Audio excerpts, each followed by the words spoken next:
ఈరోజు ఎలాగుందంటే పోలీస్ కానీ రెవెన్యూ యంత్రాంగం కానీ రైతు తట్టడి మట్టి తవ్వుకుంటే 4 రోజులు పోలీస్ స్టేషన్లో ఉంటున్నాడు. అంత గట్టిగా పోలీస్ వ్యవస్థ పనిచేస్తూ ఉంది. ఇక్కడ ఇసుక మాఫియా గత 5 సంవత్సరాల నుంచి జరుగుతూ ఉంది, అందరికీ తెలుసది. మరలా ఇప్పుడు అదే మాఫియా పార్టీల్లో మార్పులు పార్టీల్లోకి వచ్చి కంటిన్యూ అయిపోతున్నారు. దీనివల్ల ఏమవుతుందంటే కూటమి ప్రభుత్వానికి చెడ్డ పేరు వస్తుంది. ముఖ్యంగా పిఠాపురం నియోజకవర్గంలో ఒకే ఒక్క చెరువు తవ్వాలి, అది కూడా బట్టీల కోసం అని చెప్పి పవన్ కళ్యాణ్ గారు పర్మిషన్ ఇచ్చింది ఒకే ఒక చెరువుకి. అంటే అంత నిబద్ధతతో పనిచేస్తుంది కూటమి. ఇక్కడ తెలుగుదేశం అవనండి, జనసేన అవనండి, బీజేపీ అవనండి. ఈవేళ వాళ్ళు మారిన ముసుగులో ఇక్కడ రోజుకి 200-300 లారీ ఇక్కడి నుంచి ట్రాన్స్పోర్ట్ వెళ్ళిపోతూ ఉంది. పోలీస్కి నేను గత 20 రోజుల నుంచి 2-3 సార్లు ఇంటిమేషన్ చేశాను. ఎందుకంటే స్థానిక గ్రామ ప్రజలందరూ కూడా రాత్రులు లారీలు పిల్లలది ఇబ్బంది పడే పరిస్థితి వస్తుందండి, లారీలు 150-200 లారీలు పైన పోతుంది అని చెప్తే, అంటే మన పోలీసుకి ఎలా ఉందంటే కొంచెం రాత్రులు రేజీకట కనపడదు, ఆ గ్లాసెస్ అయ్యి మరి కల్పించాలి.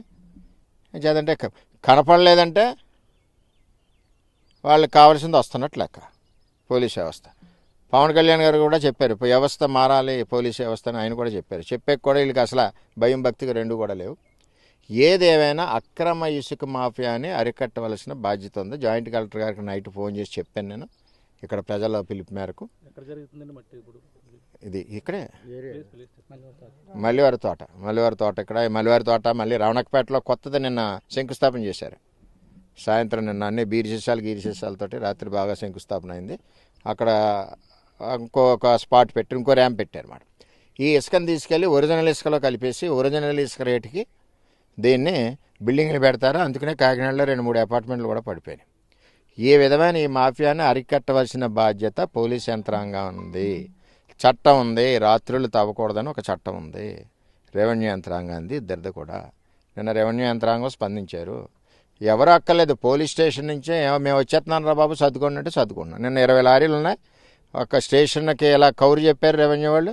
సెకండ్లో లారీలు ఇక్కడి నుంచి పోయినాయి, జేసీపీ మిగిలింది ఇక్కడ. అంటే ఈ విధంగా వ్యవస్థ ఉంది.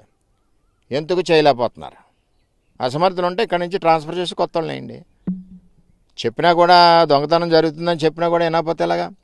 ఎట్టి పరిస్థితుల్లో ఇది ప్రభుత్వం మాది ఉంది కాబట్టి ప్రభుత్వానికి, కూటమి ప్రభుత్వానికి చెడ్డ పేరు రాకూడదు. ఎందుకంటే ఒరిజినల్ ఇసుక, గోదావరి ఇసుక అమ్ముతూ ఉంది, ఉచిత ఇసుక.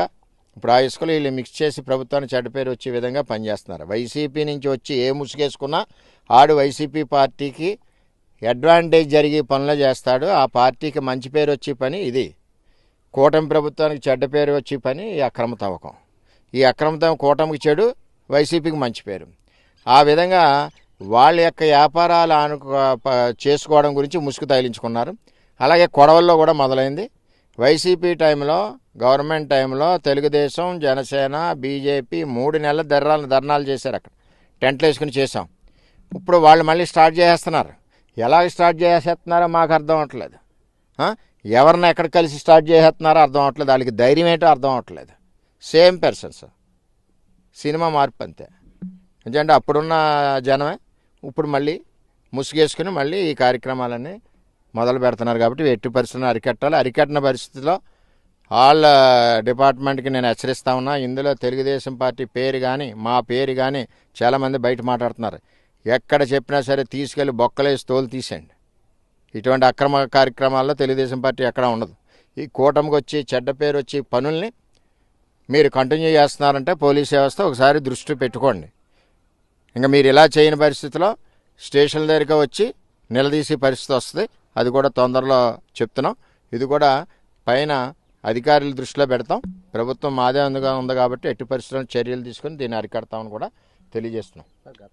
చెప్పింది తప్పేం చెప్పలేదు కదా ఆయన. ఒకే చెరువు తవ్వండి, అది కూడా వ్యాపారం చేసుకున్నారు కాబట్టి బ్రిక్ రావాలి కాబట్టి అని చెప్పి ఇచ్చారు పర్మిషను. ఆయన చెప్తానే ఉన్నారు పోలీస్ తీరు మారాలని కళ్యాణ్ గారు చెప్తున్నారు. ఇటువంటి మాఫియాలు తీరు మారాలని ఆయన చెప్పారు. ఆయన కూడా 1-2 సార్లు చూస్తాడు, వినకపోతే లేప అతలు పడేస్తాడు. ఆయన చేసేది ఏముంటుంది ఇందులో?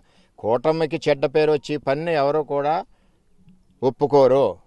అటువంటి చేసి వ్యక్తుల్ని పార్టీలో ఉంటే పార్టీల నుంచి పంపించాలి, లేదనుకుంటే అధికారులు ఎవరైతే మద్దతు పలుకుతున్నారో అధికారులను పంపించాలి. పోలీసుకు వ్యవస్థ ఉంది కదా, ఒక రైతు సాయంత్రం ట్రాక్టర్ మీద ఏదైనా ఇసుకట్టుకెళ్తే ఆయన్ని పెట్టేసి లోపలేసి తోమేసి రకరకాలుగా ఎకరం భూమి రాయించేసుకుంటున్నారు వాళ్ళు ట్రాక్టర్ ఇసుక్కే పోలీసు. ఇప్పుడు ఇదే మాఫియా జరుగుతుంటే కళ్ళు ఎక్కడ పోయినాయి? 250 లారీలు వెళ్తున్నాయంటే జిల్లా పోలీసు చూడవలసిన బాధ్యత ఉంది కదా. ఎందుకు కళ్ళు మూసుకుని ఉంటున్నారు? లోకల్ పోలీసు జిల్లా అధికారులు చెప్పట్లేదా?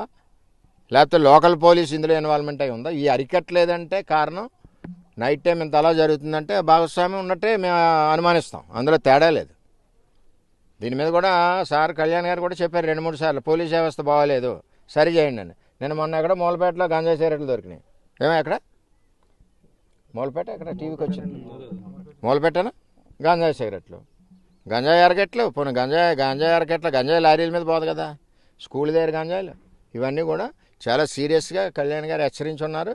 మీరు సరి చేసుకోకపోతే సరైన చర్యలు కూడా ఉంటాయని చెప్పి నేను తెలియజేస్తున్నా. ఇది కూడా కూటమి ప్రభుత్వం అక్రమ వ్యాపారాలకు వ్యతిరేకం. ఇది మంచి ప్రభుత్వం.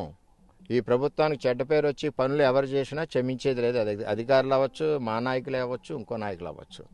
ఇక్కడ వచ్చి తిరిగి వాళ్ళందరూ కూడా వీడియో క్లిప్పింగ్స్తో సహా ఉన్నాయి. త్వరలోనే బయట పెడతాం అవసరం వచ్చినప్పుడు. గాంజాలో దొరికిన యువకులను కూడా బైండ్ ఓవర్ కేసు కట్టి మమ్మల్ని పెంచేశారు సార్ పోలీస్ వ్యవస్థ కూడా.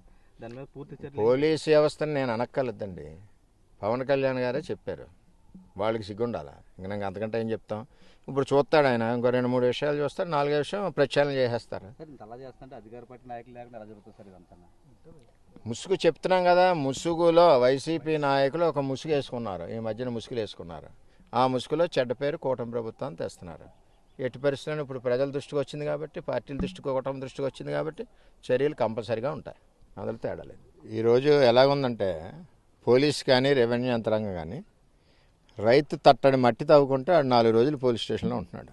అంత గట్టిగా పోలీసు వ్యవస్థ పనిచేస్తూ ఉంది. ఇక్కడ ఇసుక మాఫియా గత 5 సంవత్సరాల నుంచి జరుగుతూ ఉంది, అందరికీ తెలుసది. మరలా ఇప్పుడు అదే మాఫియా పార్టీల్లో మార్పులు పార్టీల్లోకి వచ్చి కంటిన్యూ అయిపోతున్నారు. దీనివల్ల ఏమవుతుందంటే కూటమి ప్రభుత్వానికి చెడ్డ పేరు వస్తుంది. ముఖ్యంగా పిఠాపురం నియోజకవర్గంలో ఒకే ఒక్క చెరువు తవ్వాలి, అది కూడా బట్టీల కోసం అని చెప్పి పవన్ కళ్యాణ్ గారు పర్మిషన్ ఇచ్చింది ఒకే ఒక చెరువుకి. అంటే అంత నిబద్ధతతో పనిచేస్తుంది కూటమి. ఇక్కడ తెలుగుదేశం అవనండి, జనసేన అవనండి, బీజేపీ అవనండి. ఈవేళ వాళ్ళు మారిన ముసుగులో ఇక్కడ రోజుకి 200-300 లారీ ఇక్కడి నుంచి ట్రాన్స్పోర్ట్ వెళ్ళిపోతూ ఉంది. పోలీస్కి నేను గత 20 రోజుల నుంచి 2-3 సార్లు ఇంటిమేషన్ చేశాను. ఎందుకంటే స్థానిక గ్రామ ప్రజలందరూ కూడా రాత్రులు లారీలు పిల్లలది ఇబ్బంది పడే పరిస్థితి వస్తుందండి, లారీలు 150-200 లారీలు పైన పోతుంది అని చెప్తే, అంటే మన పోలీసుకి ఎలా ఉందంటే కొంచెం రాత్రులు రేజీకట కనపడదు, ఆ గ్లాసెస్ అయ్యి మరి కల్పించాలి. చేదంటే కనపడలేదంటే వాళ్ళకి కావాల్సింది వస్తున్నట్టు లెక్క పోలీస్ వ్యవస్థ. పవన్ కళ్యాణ్ గారు కూడా చెప్పారు వ్యవస్థ మారాలి, పోలీస్ వ్యవస్థ అని ఆయన కూడా చెప్పారు. చెప్పే కూడా వీళ్ళకి అసలు భయం భక్తిగా 2 కూడా లేవు. ఏదేమైనా అక్రమ ఇసుక మాఫియాని అరికట్టవలసిన బాధ్యత ఉంది. జాయింట్ కలెక్టర్ గారికి నైట్ ఫోన్ చేసి చెప్పాను నేను, ఇక్కడ ప్రజల పిలుపు మేరకు. ఇది ఇక్కడే మల్లివారి తోట ఇక్కడ మల్లివారి తోట, మళ్ళీ రవణకపేటలో కొత్తది నిన్న శంకుస్థాపన చేశారు.